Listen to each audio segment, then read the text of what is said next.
Kaleshwaram project మస్తు గొప్పదంటుర్రు car పార్టీలు కాదు పైసలు దండగా అని అంటుర్రు షే పార్టీలు మేడిగడ్డ మంచిగానే ఉన్నదంటుర్రు పాత సర్కారోళ్ళు అంత ఆగమైంది రేపో మాపో కూలేటట్టే ఉన్నదంటుర్రు కొత్త సర్కారోళ్ళు అరే ఎక్కడ దిగుతలేదు కదా ప్రాజెక్టుల పంచాది రెండు పార్టీల లీడర్లు పొట్టు దుబ్బెత్తి పోసుకుంటుర్రు అన్నట్టు ఒకళ్ళు మేడిగడ్డకు పోతే ఇంకొకళ్ళు పాలమూరు రంగారెడ్డి ప్రాజెక్ట్ కడికి పోయిర్రు పాండ్రి ఏం చేసిర్రు చూద్దాం అన్నట్టుగానే కార్ పార్టీ లీడర్లు అంతా పట్నంకి వెళ్లి బస్సు కట్టుకొని పొద్దుగాలనే మేడిగడ్డ బ్యారేజ్ కాడికి బయలుదేరిండ్రు మాజీ మంత్రి కేటీఆర్ సారు మాజీ స్పీకర్ పోచారం సారు ముంగటి సీట్లనే కూకొని ముచ్చట్లు పెట్టుకుంటూ పోయిండ్రు తత్తిమ లీడర్లు అంతా కూడా టైంకి వచ్చి బస్సు ఎక్కిండ్రు ఇక పోతుంటే నడమ చెయ్యి పార్టీ వాళ్ళ అడ్డం పడుడు కార్ పార్టీ వాళ్ళ పలకరింపులు గిట్ల మేడిగడ్డ యాత్ర జోరుగానే నడిచింది అన్ని అమ్మగాని జనగామ జిల్లా నెల్లూట్ల బైపాస్ కాడ కేటీఆర్ సారు కూకున్న బస్సు టైరు పేలింది జర్రట్ల పెద్ద గండమే తప్పింది ఇక అట్లిట్లా ఆఖరికి మేడిగడ్డ బ్యారేజ్ కాడికి పోయిన లీడర్లు ఆడికెళ్ళి దాకా అంతా తిరిగి చూసిర్రు సర్కారు వాళ్ళ మీద ఆడిపోసుకున్నారు. వాస్తవానికి 3 నెలలు అయింది, దాదాపు మీరు అధికారంలోకి వచ్చి 3 నెలలు అయినా ఈ ప్రాజెక్టును పునరుద్ధరించడానికి ఈ రోజుకు ఒక్క అడుగు ముందుకు వేయలే. మీరు ఏమనంటే ఎన్డీఎస్ఏ రిపోర్ట్ అని చెప్పి కాలయాపన చేసి రేపు వర్షాకాలంలో ప్రాజెక్టు పూర్తిగా దెబ్బతీయాలనే ఒక కుట్ర ఈరోజు మీలో కనబడుతున్నటువంటి పరిస్థితి ఉన్నది. కాళేశ్వరం ప్రాజెక్టు అందరికి పనికొచ్చే ప్రాజెక్టు అన్నట్టు చెప్పుకొచ్చారు కారు పార్టీ లీడర్లు. ఇంకో దిక్కు చెయ్యి పార్టీ వాళ్ళు పాలమూరు రంగారెడ్డి ప్రాజెక్టు కాడికి పోయిండ్రు పడావు పెట్టిర్రు పట్టించుకోలేదని పాత సర్కారు వాళ్ళను పొట్టు సాపించారు. ప్రాజెక్టు కింద భూములు పోయిన ఉద్దండాపూర్ రైతులతోని మీటింగ్ అయ్యిండ్రు పరిహారం ఇయ్యలేదని లీడర్లను రైతులు గట్టిగానే అడిగినరాట. ఏం పికర్ చేయకురి ఎవల పరిహారం వాళ్ళకు వస్తుందని సర్కారు వాళ్ళు హామీ ఇచ్చిర్రాట. ఇటు మంత్రులు కూడా కారు పార్టీ వాళ్ళ మేడిగడ్డ యాత్ర మీద గట్టిగానే ఆర్చుకున్నారు. చేసిందంతా చేసి ఇప్పుడు ఎట్లయిందో చూడనికే పోయిర్రా అన్నట్టు దెబ్బి పొడిచిర్రు. అన్నిటికీ మించి మాజీ మంత్రి కేటీఆర్ సారు సీఎం సారును సవాల్ చేసిండు కదా, మల్కాజ్గిరికి వెళ్ళి పోటీ చేద్దామని పిలిచిండు కదా, దాని మీద చెయ్యి పార్టీ వాళ్ళంతా బస్తీ మీద సవాల్ అన్నట్టు చేస్తారు. ఈజీ పని వాళ్ళు ఆయన ఓడిపోయిండు. కేటీఆర్ అనే వారు ఛాలెంజ్ చేసే స్థాయి లేదు, ఆయన పొలిటికల్ క్లోజ్ అయిపోయింది. తిరిగి 30 ఏదో కష్టపడి 200 కోట్లు కట్టుబడి గెలిచిండు. అంకాతి గురించి ఎందుకు ఆయన సొంత కాంతిని ఓడకూడదు. పోయినసారి 84 ఓట్లు ఫస్ట్ టైం మా కేకే మైనాడు సాగు తప్పి కన్నులు ఓటపోయినాడు 80 ఓటుతో గెలిచిండు. మేము ఒక్కొక్కరు 55 ఓటుతో గెలిచినాం. అప్పుడే ఇన్సల్ట్ సీఎంగా సేమ్ ఫీల్ కావాలి, రిజైన్ చేసి రాజకీయాలకు వెళ్ళి మళ్ళీ వరకు వెళ్ళిపోవాలి. గిట్లా లొల్లి గట్టిగా నాడుస్తున్నది. ప్రాజెక్టులు నీళ్లు రైతుల చుట్టే తిరుగుతున్నది రాజకీయం. మరిగా పంచాయతీ యాందాకపోతుందో ఎట్లయితుందో గాని కొత్త సర్కారోళ్ళు పాత సర్కారోళ్ళు మాటలల్లనైనా చేతలల్లనైనా సై అంటే సై అన్నట్టే చేస్తున్నారు. అక్క చెల్లెమ్మలకు కొండంత అండ, పెద్ద మనుషులకు ఆసరా, రైతన్నలకు భరోసా, పొల్లగాళ్లకు చదువులకు మేనమామ దీవెన గిట్ల ఒక్కటా రెండా నవరత్నాల సొంటి పథకాలతోని ఏపీని పరుగులు పెట్టిస్తున్నాడు ముఖ్యమంత్రి జగనన్న. వాళ్ళు వీళ్ళు నడమ ఎవ్వరు అడ్డం రారు, డైరెక్ట్ అన్న బటన్ ఒత్తితే చాలు పైసలు పబ్లిక్ అకౌంట్లలో పడతాయి. అట్లనే ఇగో జగనన్న విద్యా దీవెన పైసలు అకౌంట్లలో వేసిండు సారు. చూద్దాం పారి ముచ్చట్లు ఎట్లెట్లా నడిచినాయో. ఇకనైనా కూడా పేదరికం సంఖ్యలను తెచ్చుకునే పరిస్థితి రావాలి. అంతర్జాతీయ స్థాయికి ప్రతి ఒక్కరూ కూడా ఎదగాలి, వారి భవిష్యత్ మారాలి అని తపత్రయంతో అడుగులు పడతా ఉన్నాం. ఈ రోజు మనం వేసిన విత్తనం ఒక్కసారి ఆలోచన చేయమని అడుగుతా ఉన్నా. నేటి బుడ్డ పొలగాన్లే రేపటి దేశ పౌరులు. అందుకే సీఎం జగన్ అన్న అన్నిటికి మించి పొలగాన్ల చదువుల మీదనే గట్టిగా నజరేసిండు. పేదోళ్ల పిల్లలు చదువులకు దూరం కాకుండా అన్ని తీర్ల అండగా నిలబడ్డాడు. అట్లనే మళ్ళోసారి కృష్ణా జిల్లా పామర్రుల మీటింగ్ పెట్టి పేద పిల్లల చదువుల కొరకు విద్యా దీవెన పైసలు విడుదల చేసిండు సారు. బటనొత్తి అకౌంట్లలో పైసలు వేసిండు. ఇగిదిట్లుంటే సైకిల్ పార్టీ వాళ్ళు ఉన్నప్పుడు పొలగాన్ల చదువుల కొరకు చారానమందం ఖర్చు చేయలేదు అన్నట్టు మాట్లాడిండు సీఎం సారు. పేద పిల్లల భవిష్యత్ మార్చాలి అని చెప్పి నేను చూపించిన తాపత్రయంలో, మీ అన్న చూపించిన తాపత్రయంలో కనీసం 1% అప్పట్లో చంద్రబాబు నాయుడు గారు చూపించాడా అని చెప్పి ఆలోచన చేయమని అడుగుతా ఉన్నా. ఈరోజు గవర్నమెంట్ బడిని అదే చంద్రబాబు నాయుడు గారు చేసిందేమిటి, ఆయన చేసిన మంచేమిటి అని అంటే మాత్రం ఏ ఒక్కరికి కూడా ఏది గుర్తుకు రాదు.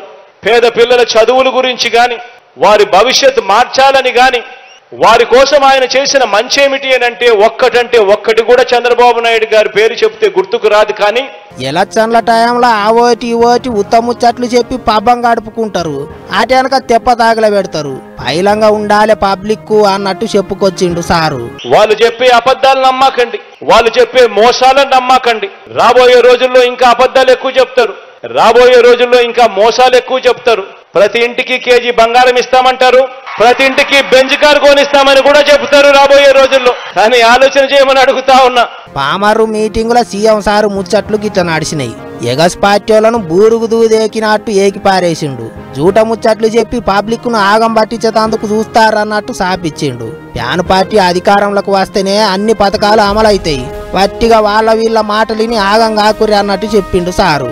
రాష్ట్రంలో 9,44,000 మందికి ఎక్కువనే చదువుకునే పొలగాండ్లకు సర్కారే ఫీజులు కట్టి చదివిస్తున్నదంటే చిన్న ముచ్చటన.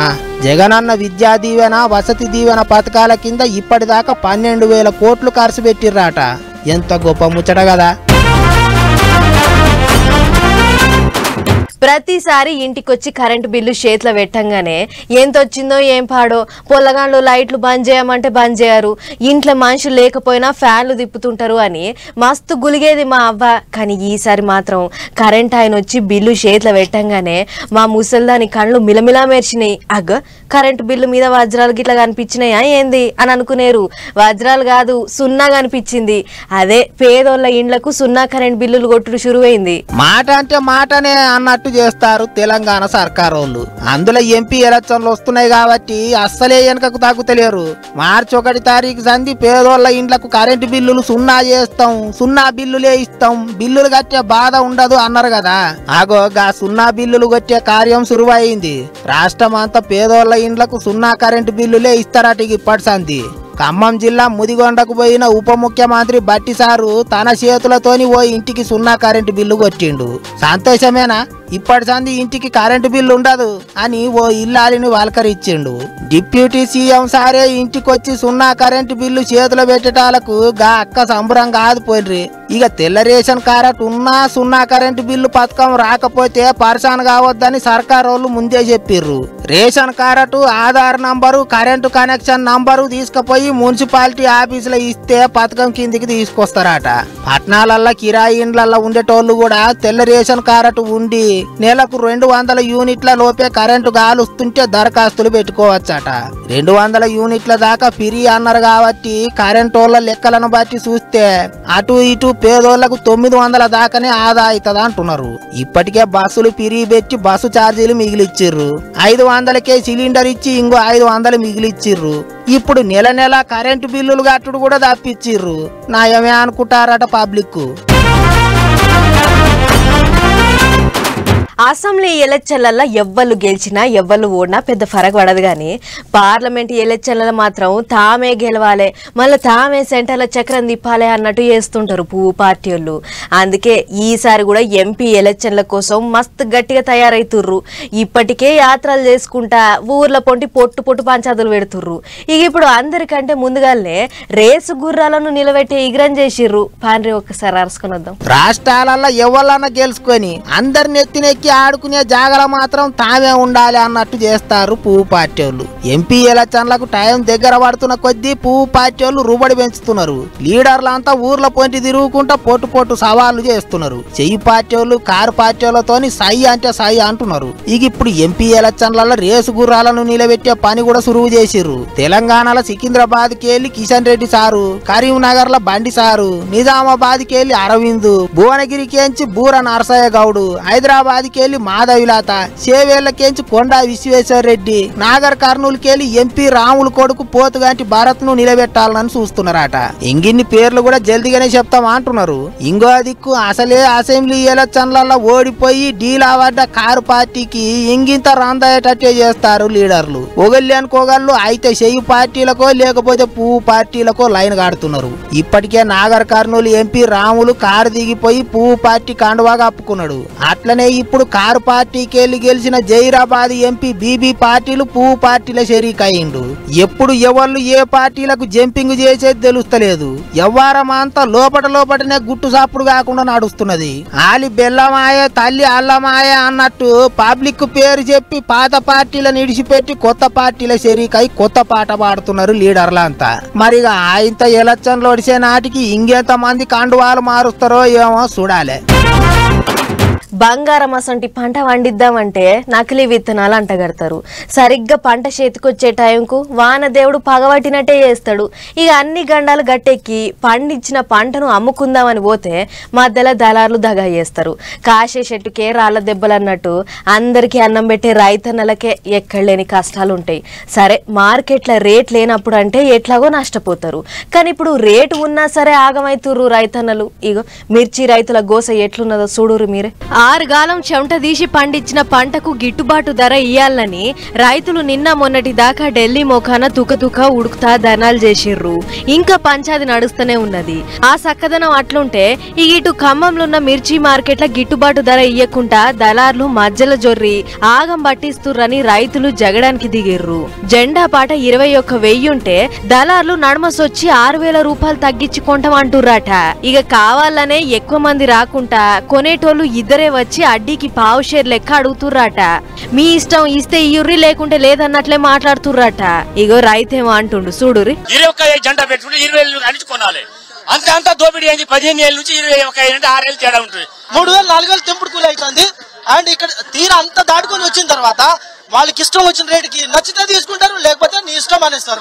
ఇన్నర్ కదా మరి లచ్చలకు లచ్చల అప్పులు తెచ్చి పెట్టుబడి పెట్టి పంటేసినాం. నెరి గింత అద్రగనం ధర కడిగితే మేము ఎట్లా బతకాలే, మా అప్పులు ఎట్లా తీరాలే అని సెక్రటరీ ఆఫీస్ ను చుట్టుముట్టి లొల్లి చేసిర్రు. వ్యవసాయ మంత్రి ఇలాకల్నే దళార్లు గిట్ల రెచ్చిపోతుంటే ఇక తతిమ జాగల్లో ఎట్లున్నదో అని జోరుగా పంచాది చేసిర్రు. మొన్నోసారి మంత్రి కాగానే మిర్చి మార్కెట్ కు పోయి దళార్లను గట్టిగా హెచ్చరించిండు మంత్రి సారు. రైతులను గోస పెడితే ఊకునేదే లేదని వార్నింగ్లు ఇచ్చిండు. ఆయన కూడా మా వెనక చెప్పుర్రి అన్నట్లే ఉందట దళార్ల పోకడ. ఈ ఎట్లనన్నా వేసి సర్కారే కల్పించుకొని గోస చూడాలే అని మార్కెట్ గేట్ కాడ పడిగాపులు కాస్తుర్రు రైతన్నలు. గిట్టుబాటు ధర ఇయ్యాలే అని గట్టిగా అడుగుతున్నారు. మరి ఏం చేస్తారో చూడాలి. మా తమ్ముడు రాజుగాడు కాలేజీ టైం అయ్యేదాకా లేవ్వడు. ఇక వాంతో ఇంట్లో రోజుకో గోసనే ఉంటది. ఓ తీరుబాటుగా నెమ్మలంగా లేచి పోదాంతి మెల్లగా అన్నట్లు ఫస్ట్ పీరియడ్ అయిపోయే యాళ్ళకి వస్తాడు. మరి ఇక ఇయ్యాలన్న పరీక్షకు టైంకి పోయిండో లేదో. సరే వాని ముచ్చటట్లుంచుర్రి గాని పరీక్షలు ఎట్లా నడుస్తున్నాయో అరుసుకుని వద్దాం పారి. అట్లిట్లా ఇక ఏపీలో కూడా ఇంటర్ పరీక్షలు శురువైనాయి. తెలంగాణలో పెట్టినట్టే ఏపీ ఆఫీసర్లు కూడా ఇంటర్ పరీక్షలకు రూల్స్ గట్టిగానే పెట్టిర్రు. నిమిషం ఆలస్యమైనా లోపలికి వంపేదే లేదన్నట్టు చేసిర్రు. టైం అయితే చాలు గేట్లు బంద్ పెట్టిర్రు. మళ్ళా పరీక్ష అయిపోయేదాకా తెరవలేదు. చాలా జాగాల్లో పొల్లగాండ్లు ఎక్కడ వెనక పడతారేమోనని దమ్ముగోనంగా ఉరుకొచ్చిర్రు. వచ్చుడే హాల్ టికెట్ నంబర్ దోలాడుకొని ఎటుబాజు పడ్డదని ఎంకులాడుకున్నారు. కొంతమంది అయ్యవ్వలైతే పాయరంగా పొల్లగాండ్లను ఎమ్మటి పెట్టుకుని పరీక్ష సెంటర్ల కాడికి వయ్యిర్రు. ఇక అన్ని సెంటర్ల కాడ చెక్కింగ్లు కూడా గట్టిగానే నడిచినాయి. పాయింట్ జేబులు, అంగి జేబులు, దొంగ జేబులు అన్ని చెక్కింగ్లు చేసి పొల్లగాండ్లను లోపటికి ఇడ్చిర్రు. అన్నిటికీ మించి యాళ్లకు సెంటర్ల కాడికి పోయేటట్టు చూసుకోర్రి. ఎందుకంటే ఆలస్యంగా వయ్యి పరీక్ష రాయలేక ఈ నడుమ కొంతమంది పొల్లగాండ్లు గట్టిగా నారాజు అవుతున్నారు. పానాల మీదకి తెచ్చుకుంటున్నారు. అందుకే అయ్యవ్వలే పొల్లగాండ్లను టైం కు పరీక్ష సెంటర్ల కాడికి దోలిచ్చే ఇగరం చెయ్యాలి. అసలే ఎలచ్చల టైము ఎప్పుడు ఎవళ్లకు నెత్తిల పురుగు మెసలేది తెలియదు. ఆయన బాటల మీద ట్రాఫిక్ జామ్ అయిందంటే పొల్లగాండ్ల పరీక్ష ఆగమే. ఒక్క నిమిషం లేట్ అయినా సార్లు లోపటికి అస్సలు ఇడుస్తలేరు. ఇక అధికారులు కూడా పొల్లగాళ్ళకి ఏం తక్లీఫ్ కావద్దనే పరీక్షలకు అన్ని సౌలతులు గట్టినే చేసిర్రట. ఏమైతే గాని ఒక్క నిమిషం లేట్ కాకుండా చూసుకోర్రి. మా పక్కింటి ముసలమ్మకు మొన్నోనాడు జ్వరం వస్తే ఓ గోలి తెచ్చేసిర్రు. మరి అదేం గోలి పాడైందో ఏమో గాని ముసలిది ఒకటే ఒకరిచ్చుడు. ఇక ఎమ్మటే పడేసిన గోలి కాగితం జర్రంత పరీక్ష పట్టి చూస్తే అది అసలు కంపింది కాదు, నకిలీమాలని తెలిసింది. జర్రంతలో ముసలిదాని పానం పోతుండే గాని ఎమ్మటే దాఖానకు తీసుకుపోవుడుతోని బతికి బట్టగట్టింది. అంత నకిలీ కాలం నడుస్తున్నది. ఇప్పుడు పైసలు ఇచ్చి పానం తీసుకున్నట్టు నకిలీ మందులతోని పెద్ద గోసనే అవుతున్నది. ఇగో చూడుర్రి ఎట్లా నడుస్తున్నదో నకిలీ మందుల దందా. దందా. ఇల్లు మంచిగానే ఉన్నది గాని ఇంట్లో చేస్తున్న దందానే గలీజ్ ఉన్నది. అవును, ఈడ చేస్తున్నది మంది పానాలు తీసే నకిలీ మందుల దందా. ఉత్తరాఖండ్ రాష్ట్రంలో మోపైంది గీ అడ్డదాకుల సంత. ఇగో ఈడ ఏం తెలవని ఎడ్డి మొక్కల లెక్కనే కింద కూసుర్రు కదా. గీ బద్మాష్ గాళ్లే తక్కువ పెట్టుబడితోని ఎక్కువ పైకం సంపాదించాలని గీసొంటి నకిలీ దందా షురూ చేసిర్రట. రోగం జల్దిగా తక్కువగానికి డాక్టర్లు ఇస్తుంటారు కదా యాంటీబయాటిక్ మందులు, అగో అచ్చం అసొంటి మందులే నకిలీవి తయారు చేస్తుర్రట. గా అడ్డమైన గోళీలు చేయంగా ఇప్పటికే ఎంతో మంది జీవిడిచిర్రట. అయితే నకిలీ మందులతోని పానాలు పోతున్నాయని మన దిక్కు మలక్పేట్ టాస్క్ ఫోర్స్ ఆఫీసర్లకు ఫిర్యాదులు వచ్చుడుతోని అట్లట్లా తీగ గుంజుకుంటా పోతే ఉత్తరాఖండ్ రాష్ట్రంలో పెద్ద డొంక బయటపడ్డది. మన పోలీసోళ్లు ఆపరేషన్ జై అనే పేరుతోని వీటిని తయారు చేస్తున్నోడెవడు అని ఎంకలాడే కార్యం ముంగటేసుకుర్రు. తొలుత ఉత్తరప్రదేశ్ రాష్ట్రంలో నకిలీ మాల్ తయారైతున్నట్టు గుర్తుపట్టిర్రట. అటెంక ఉత్తరాఖండ్ గుట్టు బయటకొచ్చిందట. ఈ నకిలీ మందులు ఒక్క తెలంగాణకే కాకుండా తతిమ రాష్ట్రాలకు కూడా పార్సిల్ చేస్తున్నారట. అగ చూస్తుర్రు కదా, మూటలకు మూటలు అవపడుతున్నాయి పానాలు తీసే నకిలీ గోళీలు. ఏ బత్తాల చూసినా అంత గబ్బు వాసనే. అసలు యాంటీబయాటిక్ మందుల తీరుగానే ప్యాకింగ్ చేసి మార్కెట్లకు ఇడిచిపెడుతుర్రాట. ఉన్న రోగాలు పోవాలని గోళీలు వేసుకుంటే లేని రోగాలు వచ్చేటట్టున్నది గీ కథంతా చూస్తుంటే. పాడై నకిలీ మందులతోని పెద్ద పరిశానే ఉన్నది కదా అని అనుకుంటుర్రు గీ ముచ్చట చూసిన పబ్లిక్. అందరికి అన్ని తెలవాలని ఏం లేదు. గీ దునియాల పెద్ద పెద్దోళ్ళు కూడా చాలా మందికి తెలవనే తెలియదు. ఎందుకనంటే ఎవళ్ళ పని వాళ్ళు వేసుకుంటానికే తీర్తలేదు. ఇక గాళ్ళెవళ్ళు గీళ్ళెవళ్ళు అని పట్టించుకునే రికా ఉంటది ఆ జనాలకు. అట్లనే గీ నడుమ ఒక ఆడికి ప్రపంచంలోనే బగ్గ ఫేమస్ అయిన శ్రీమంతుడు వచ్చిండు. ఛాయ్ తాగిండు, ఫోటోలు దిగిండు, హాయ్ అన్నాడు, బాయ్ అన్నాడు. అంత మంచిగానే ఉన్నది కానీ ఇగో ముచ్చటనే పరిశాన్ ఉన్నది చూడుర్రి.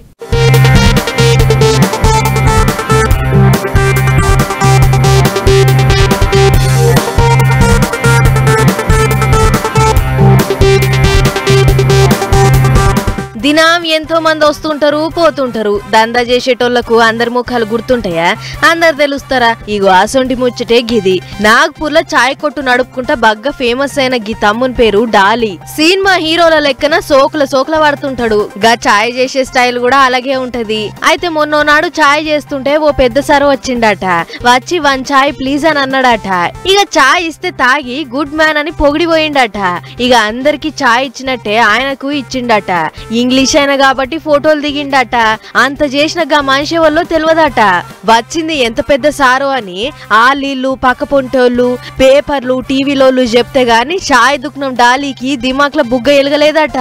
అప్పుడు నా చాయ్ బండి కాడికి బిల్ గేట్స్ సార్ వచ్చిండా. ఆయన బిల్ గేట్సా అని నోరు తెరిచిండట. అస్సలు తెలియకపాయ కదా అన్నట్టు బాధపడ్డాడట. దునియాలనే తోపు కంపెనీని నడిపించిన ఆయన పేరు మోసిన శ్రీమంతుడు.